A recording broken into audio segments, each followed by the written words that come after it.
Las enfermedades infecciosas son padecimientos causados por microorganismos como bacterias, virus, hongos o parásitos, que entran al organismo y se multiplican. Cada tipo de microorganismo provoca diferentes enfermedades. Por ejemplo, los virus causan el resfriado, mientras que las bacterias, como la de tuberculosis, causan infecciones más complejas. Estas enfermedades se pueden transmitir de distintas formas: por contacto directo con la persona infectada, a través del aire al toser o estornudar, por consumir agua o alimentos contaminados, y mediante vectores como los mosquitos y entre otros más.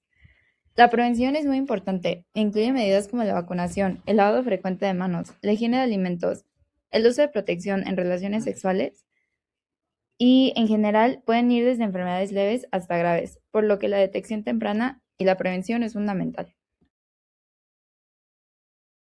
La tuberculosis es una enfermedad infecciosa causada por la bacteria Microbacterium tuberculosis.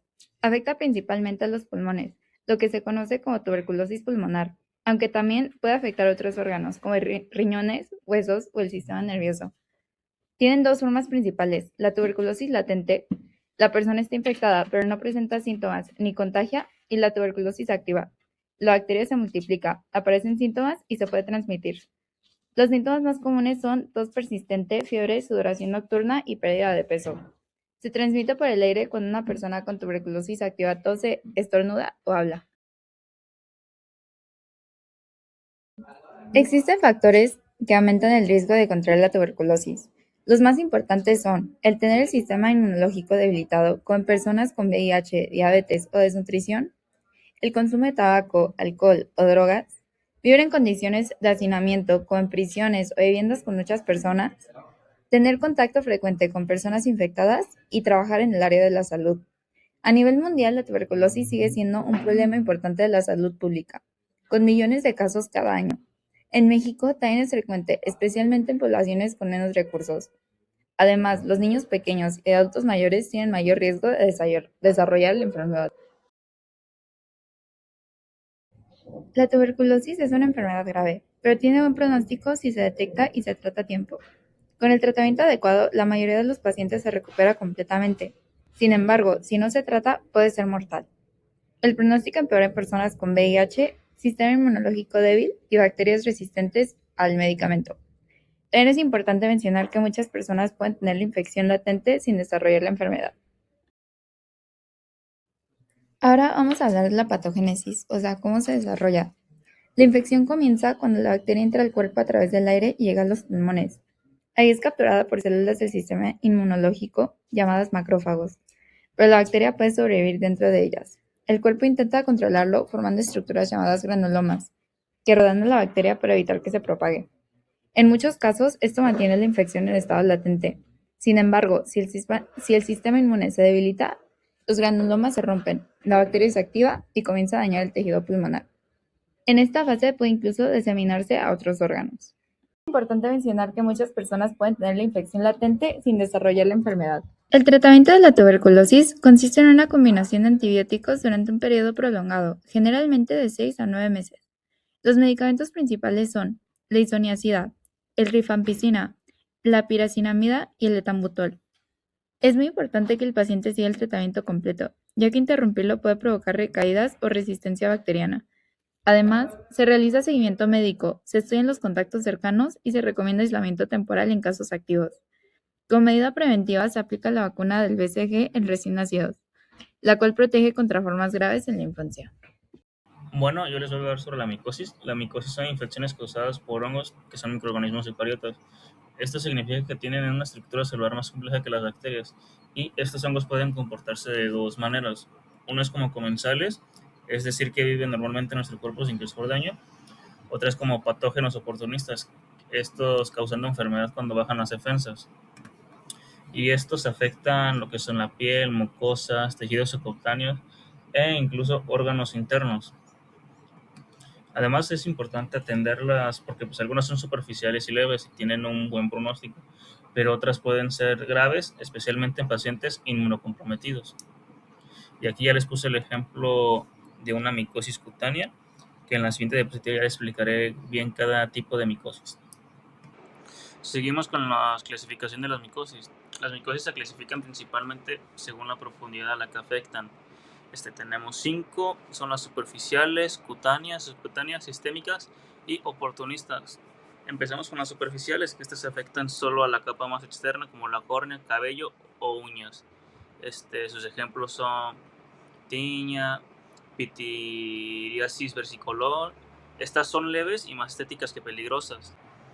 Y aquí en la primera imagen vemos una micosis superficial, que estas infecciones afectan únicamente la capa más externa de la piel, el estrato córneo sin invadir tejido profundo. Estas clínicamente suelen ser lesiones discretas con cambios de coloración como manchas claras o oscuras o poca inflamación. Y continuamos con las cutáneas. Estas afectan estructuras queratinizadas como piel, uñas y pelo. Estas son causadas por dermatofitos como Trichophyton y Microsporum. Estas son muy comunes en consulta, como suele ser pie de atleta con tiña. Y aquí en la imagen de las cutáneas se muestra una micosis cutánea, obviamente, probablemente con una tiña corporis. Aquí los hongos invaden estructuras queratinizadas como la piel, pelo, uñas, como ya les había mencionado. Se caracteriza por una lesión anular con borde activo, enrojecido y descamativo, además de prurito. Bueno, ahora vamos con las subcutáneas, que estas involucran dermis y tejido subcutáneo, generalmente por traumatismos. Los ejemplos pueden ser por esporotricosis. Y bueno, la micosis subcutánea son típicas en personas que trabajan con plantas, ya que pues, estas personas tienen una mayor exposición a lo que son espinas, tierras contaminadas, microtraumatismos frecuentes en la piel. Y bueno, como ejemplo en esta imagen, pues observamos una micosis subcutánea. Esas infecciones afectan lo que son la dermis, el tejido subcutáneo, generalmente tras un traumatismo como una espina o una herida. Se presentan como nódulos o úlceras que pueden progresar. Ahora seguimos con las micosis sistémicas. Estas afectan órganos internos, generalmente por inhalación de esporas. Sus ejemplos son la histoplasmosis, coccidioidomicosis. Estas pueden ser graves, ya que al entrar por vía respiratoria pues afectan órganos vitales, pueden diseminarse por todo el cuerpo y son más peligrosas en pacientes inmunocomprometidos, además de que su diagnóstico y tratamientos pues suelen ser un poco más complejos. Y bueno, aquí en la imagen de las sistémicas tenemos una micosis oportunista con afección pulmonar profunda. Esta se clasifica dentro de las micosis sistémicas, ya que aunque es oportunista, pues afecta a órganos profundos como el pulmón y puede diseminarse, comportándose como una infección sistémica. Y ya para finalizar, las micosis oportunistas. Estas ocurren en pacientes inmunodeprimidos. Algunos ejemplos son la candidiasis invasiva, aspergilosis y mucormicosis. Aquí en la imagen de la candidiasis podemos ver la cavidad oral, más específicamente del paladar duro. Podemos observar zonas rojas eritematosas, que esto puede ser por una prótesis mal colocada, que el paciente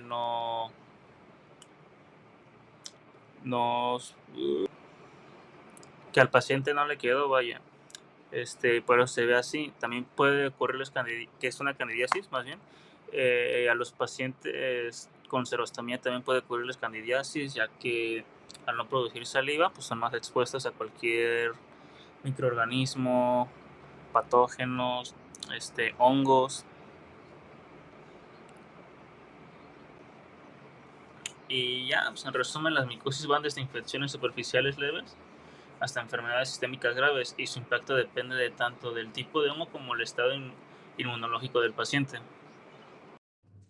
Hola, en esta presentación les voy a hablar sobre la candidosis, que es una infección causada por un hongo llamado cándida, especialmente Candida albicans.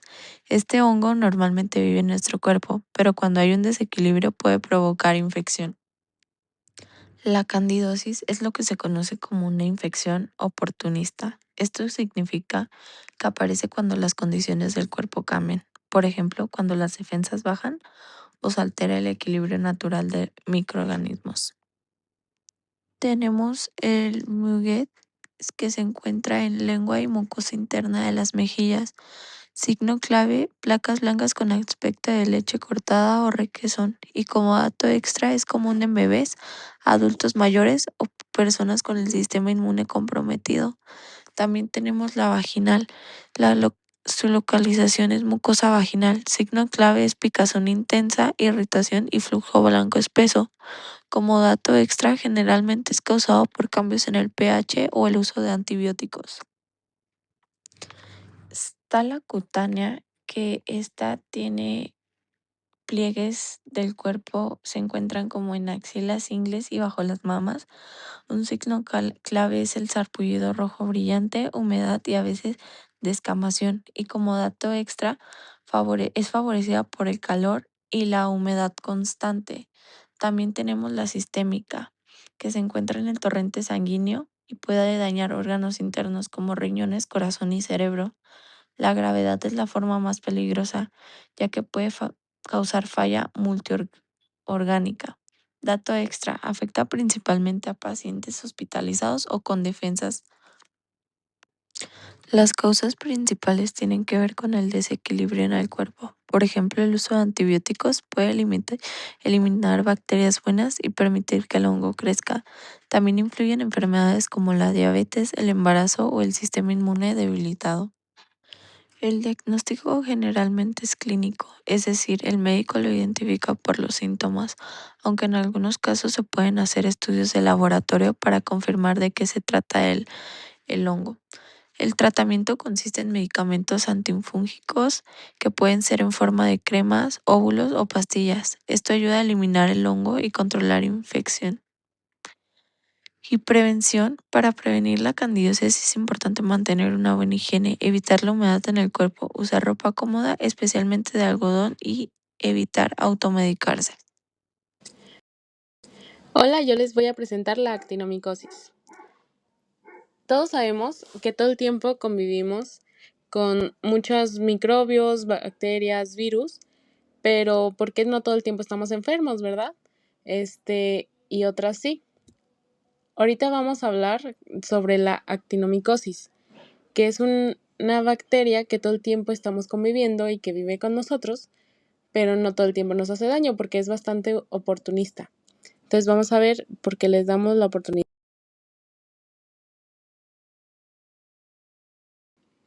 Miren, aquí les voy a dar una breve introducción sobre esta bacteria.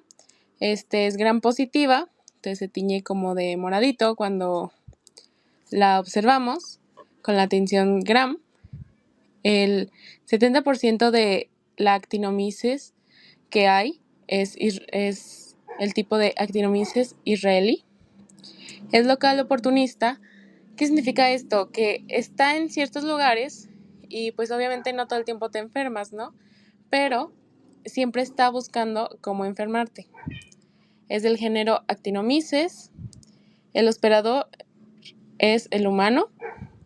Tiene forma de bastón cuando lo observamos en el microscopio. Es anaerobio. ¿Por qué nos importa? Porque cuando queremos dar una solución, depende mucho qué tipo de medicina vamos a dar, depende de si es aerobio o anaerobio. Anaerobio es que crece sin necesidad de oxígeno. El lugar donde lo encontramos es la boca, el sistema digestivo y en mujeres en el útero, en los genitales. Es una afección polimicrobiana. ¿Qué significa esto? Que es como muy montonera. Cuando te afecta esto, muchas veces se puede confundir porque seguido se conecta con otras afecciones, otros microbios y más. Entonces se puede confundir. Es más presentado en hombres, no tiene un vector, es endógeno. Endógeno es que ya lo tenemos aquí. Como les comenté, estaba en boca, digestivo y útero. Ya vivimos con él, tenemos nuestras conexiones con él, pero pues, como les dije, es oportunista. Y cuando lo observamos al microscopio, también podemos ver los gránulos de azufre. Estos se generan, que es una como tipo cicatrización que se va haciendo por cómo es esta afección. Después, más tarde, les voy a explicar más. Se presenta como una enfermedad crónica, ya que tiene distintos ciclos y al ser difícil de detectar por ser confundible, todo el tiempo se agudiza, se asienta, y más. Entonces, como tarda en pues detectarse, se vuelve crónica. Después está la transgresión de la mucosa que permite infección. ¿A qué se refiere esto? A que esta bacteria va a entrar cuando se generan heridas en la mucosa de el digestivo, la boca o los genitales en la mujer. Ahí es cuando entra. También para detectarlo hay que como que diferenciar entre si tienes como una sospecha de tumor, también podrías sospechar sobre esta bacteria. Entonces, es muy importante detectarlo a tiempo porque puede tener diferentes como complicaciones ya importantes. El sistema inmune es el que lo va a desechar más que nada fácilmente, que es cuando llega, pero si ya supera tu sistema inmune, ya es cuando tenemos más problemas.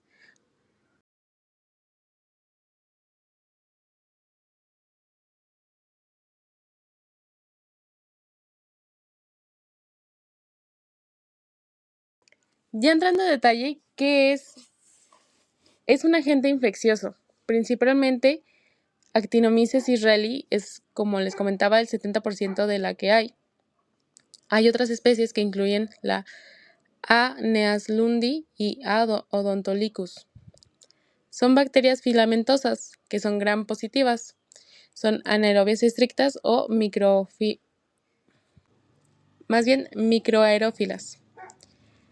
Sus características principales es que es una infección endógena, o sea, no se contagia, más bien está en simbiosis con nosotros todo el tiempo, como les decía. Forma parte de la flora comensal de la boca, del tracto gastrointestinal y de genitales femeninos. O sea, vive ahí todo el tiempo. Es una enfermedad supurativa crónica. Todo el tiempo está en diversas fases, supurando, afectando, haciendo necrosis, haciendo acumulación y formación característica de abscesos, trayectos fistulosos y gránulos de azufre. Así se les dice, que son colonias macroscópicas de la bacteria del pus.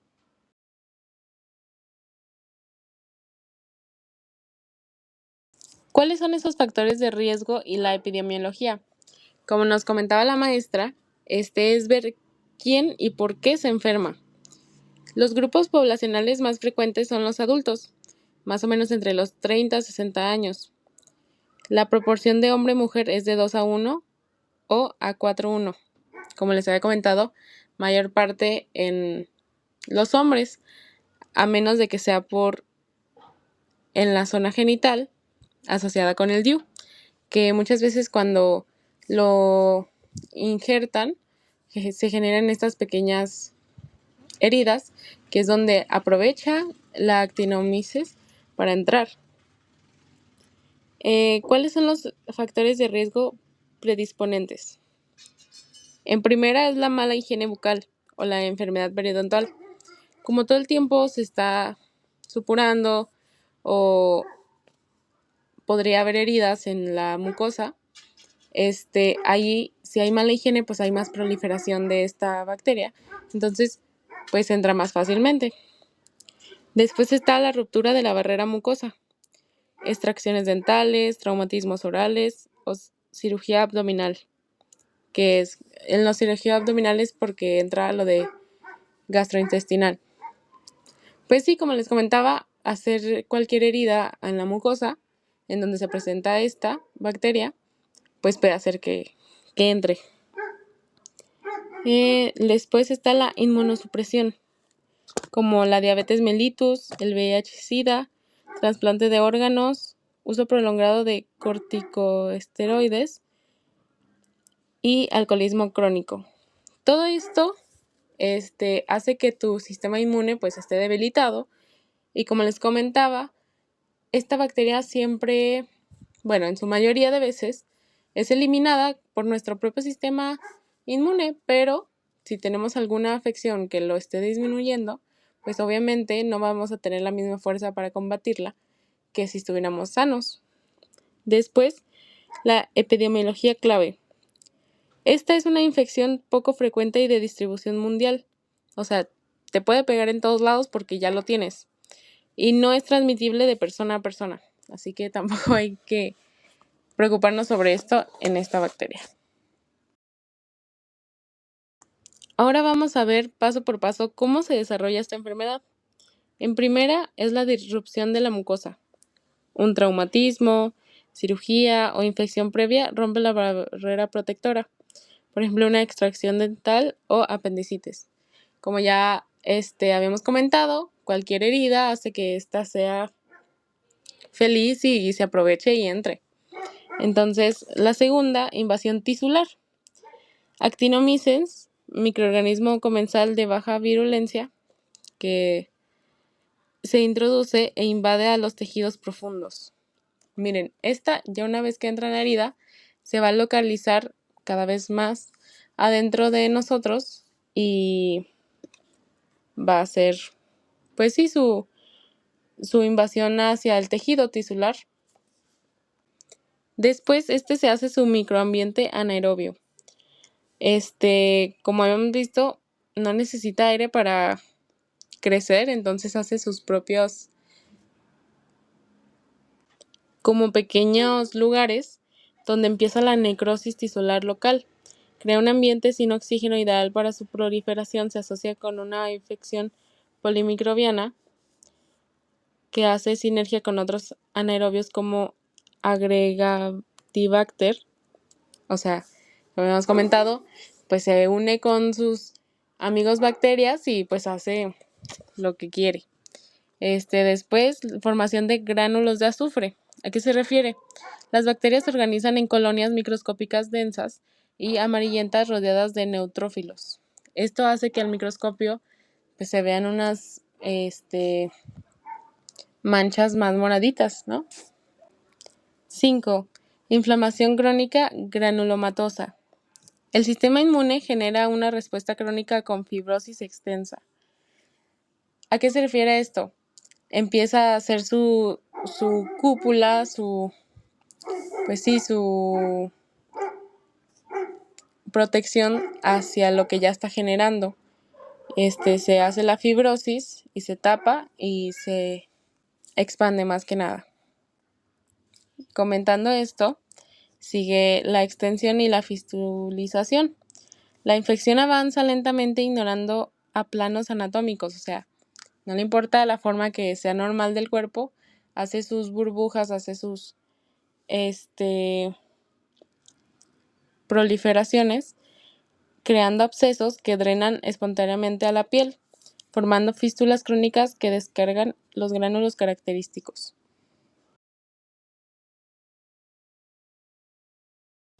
Ahora sí, vamos a ver cómo se confirma la actinomicosis. En primera está la sospecha clínica. Se observa una masa inadurada, leñosa, de crecimiento lento, con fístulas que drenan gránulos de azufre patonómico. Después, con la imagenología la podemos observar con tomografía computarizada y resonancias magnéticas. Definen la extensión local y descartan otras patologías. No hay un signo radiológico único, que normalmente sí hay en actinomicosis o en otras cosas.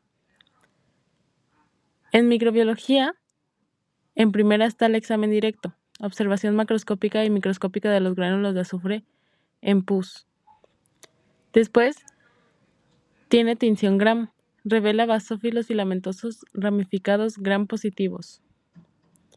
En el cultivo, requiere medidas anaerobias estrictas y de crecimiento lento, de 5 a 21 días. En microbiología habíamos observado que hay métodos específicos para que sea anaerobio estricto. Después, en histopatología, se observa en la biopsia del tejido afectado muestra del gránulo central basófilo rodeado de un manto de neutrófilos y un halo eosinófilo periférico. Después está el diagnóstico diferencial importante. Se diferencia de la neoplasia maligna. Y ahora sí, lo importante, ¿qué se puede hacer? El pilar de tratamiento es antibioticoterapia prolongada. En primera línea es la penicilina G intravenosa al inicio, seguida de amoxicilina oral por un periodo prolongado, generalmente de 6 a 12 meses. Las alternativas en alérgicos a la penicilina están las tetracilinas, los macrólidos o la clinadimicina. Después está el manejo quirúrgico complementario. Ya que se presentan como bolitas, es importante el drenaje y debridamiento amplio de abscesos grandes diagnosticados por la imagenología. Después el curetaje o escisión quirúrgica de los trayectos fistulosos y tejido necrótico. Después el manejo de factores específicos, como tratar la infección o más bien coinfección polimicrobiana, como hemos comentado, se junta con más microbios anaerobios asociados. Por último, ¿qué pronóstico hay en esta enfermedad? ¿Cuál podría ser su evolución? Su evolución es excelente, con diagnóstico oportuno y tratamiento adecuado, claramente. La tasa de curación de forma cervicofaciales, que son las más comunes, superan al 90%. La respuesta al tratamiento es lenta, es una mejora inicial visible tras 3 semanas, ya que, como habíamos comentado, es de 6 a 12 meses el tratamiento. Hay factores para un mal pronóstico también, que es el retraso de diagnóstico al confundirse con algún tumor, alguna otra afección, la diseminación del sistema nervioso central, o sea, que pase al sistema nervioso central por absceso cerebral actinomicótico, después de enfermedad diseminada en pacientes severamente inmunodeprimidos. Como hemos comentado, esta generalmente se disminuye o se elimina completamente por nuestro sistema inmune, pero si hay alguna afección de problemas con el sistema inmune, obviamente no vamos a tener la capacidad de pararlo.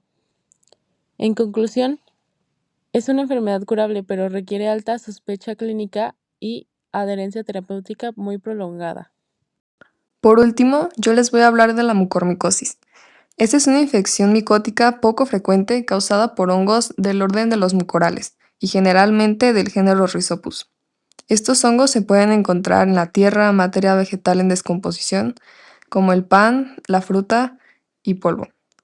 Las esporas de estos hongos están presentes normalmente en el ambiente y el sistema inmunitario del cuerpo evita que causen enfermedades en un individuo sano. Sin embargo, cuando el mecanismo de defensa del cuerpo está comprometido, estas esporas de hongos invaden fácilmente nuestro sistema de defensa, causando una infección sistémica grave con una tasa de mortalidad de aproximadamente del 45 a 80%. Existen diferentes factores de riesgo para contraer esta enfermedad. Entre los más comunes están las enfermedades hematológicas malignas con neutropenia, trasplantes, inmunosupresión como la quimioterapia o fármacos, enfermedades reumáticas o autoinmunes, infección por VIH, diálisis peritoneal, sobrecarga de hierro y la más común de todas, la diabetes mellitus tipo 1 mal controlada.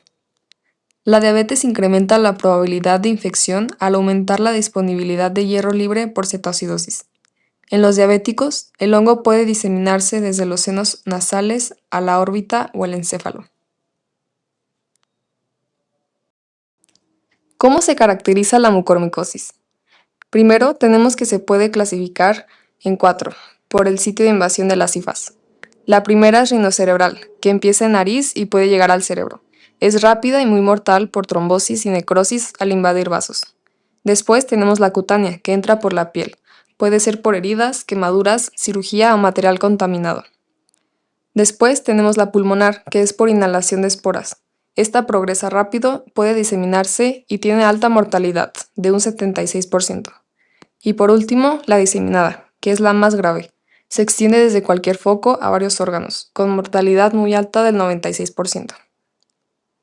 En cuanto a cómo se adquiere, no es una enfermedad contagiosa, porque se contrae principalmente por inhalación de esporas, ingestión o a través de heridas en la piel. Es una infección angioinvasiva, es decir, invade los vasos sanguíneos. Esto provoca trombosis y como consecuencia necrosis del tejido, que explica por qué es tan agresiva. Algunos puntos clínicos es la inflamación en los ojos, o sea, protusión, formación de costras oscuras en la nariz, enrojecimiento de la piel en senos paranasales y congestión, además de síntomas generales como fiebre, dolor de cabeza, alteraciones del estado mental, etc. En conjunto, todos estos datos reflejan que es una infección de progresión rápida y potencialmente grave, especialmente en pacientes inmunocomprometidos.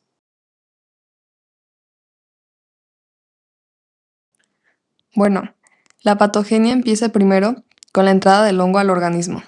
Este hongo entra al cuerpo en forma de esporas, principalmente por inhalación. En personas sanas, el sistema inmune las elimina normalmente, pero en pacientes inmunocomprometidos o con diabetes, estas esporas logran sobrevivir. Después, las esporas germinan y se transforman en hifas, que ya son la forma invasiva del hongo. Después tenemos la adhesión e invasión celular, que aquí empieza lo importante. El hongo tiene unas proteínas llamadas COT-H, que le permiten pegarse a las células del huésped. Estas proteínas se unen a receptores como GRP78. Cuando se unen, activan mecanismos dentro de la célula que hacen que el hongo pueda entrar, o sea, la célula prácticamente lo mete hacia adentro. Después, el hongo invade los vasos sanguíneos y se adhiere al endotelio mediante las COT-H y las GRP78. Al invadirlos, provoca trombosis, se bloquea el flujo sanguíneo y los tejidos dejan de recibir oxígeno. Por eso los tejidos se necrosan y adquieren ese aspecto oscuro característico. Y como antes mencionaba, en enfermedades como la diabetes mellitus, con cetocidosis hay más hierro libre en el cuerpo y eso favorece muchísimo el crecimiento del hongo. Ahora, para el diagnóstico de la mucormicosis, lo primero que hay que entender es que no es tan fácil de detectar, o sea, depende mucho de la zona clínica, sobre todo en pacientes con factores de riesgo, como diabéticos o personas inmunocomprometidas. Entonces, normalmente el diagnóstico empieza con lo que vemos en el paciente, o sea, los síntomas, y se apoya con estudios de imagen, que pueden mostrar zonas de invasión o necrosis. Pero eso no es suficiente para confirmarlo. La confirmación real se hace con estudios como la histopatología.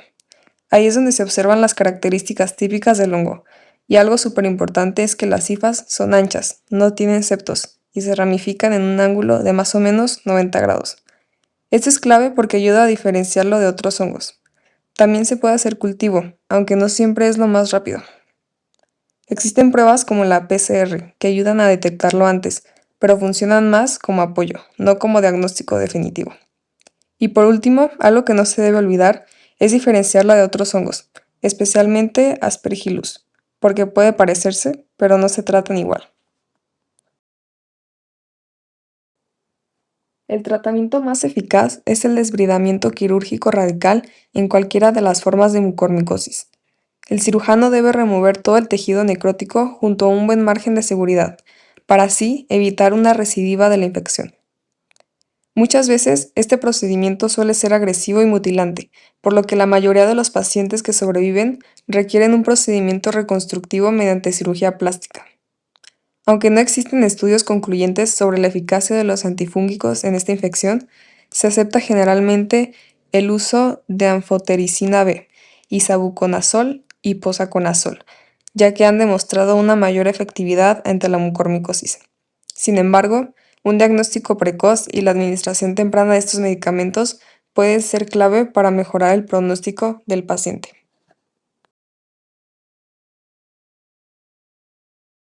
Para finalizar, el pronóstico. En general, es una infección con un pronóstico grave, ya que tiene una alta mortalidad. Pero esto no es igual para todos los pacientes, porque el pronóstico depende de varios factores importantes. Primero, el más clave, el diagnóstico temprano. Mientras más rápido se detecte y se inicie el tratamiento, mejor es la probabilidad de supervivencia. Si se retrasa, la enfermedad avanza muy rápido y el pronóstico empeora mucho. Segundo es el estado del paciente. Las personas con el sistema inmune debilitado tienen un peor pronóstico porque su cuerpo no puede defenderse bien del hongo. En tercero está la localización de la infección. Por ejemplo, las formas cutáneas tienen un mejor pronóstico, con alta supervivencia, pero cuando ya es pulmonar, rindocerebral o diseminada, la mortalidad aumenta muchísimo, siendo la forma diseminada de las más graves. Otro punto importante es el tratamiento quirúrgico. Quitar el tejido infectado, aunque sea de forma agresiva, mejora significativamente la supervivencia.